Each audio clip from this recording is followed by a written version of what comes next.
भविष्य में service industry के कर्मचारी इंसान भी नहीं हो सकते। जैसे जैसे तकनीक बढ़ रही है, रोबोट्स इंसानी काम की जगह ले रहे हैं।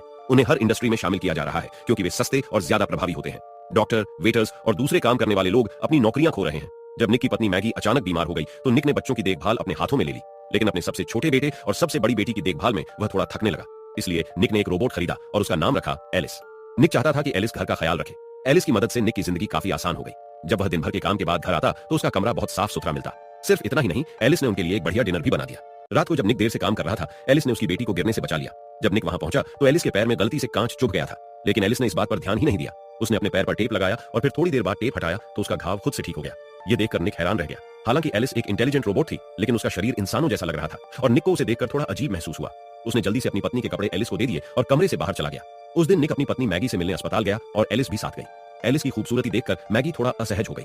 निक ने जल्दी से अपनी पत्नी को समझाया कि वह सिर्फ आराम कर रहा था और उसे किसी तरह का डर नहीं होना चाहिए।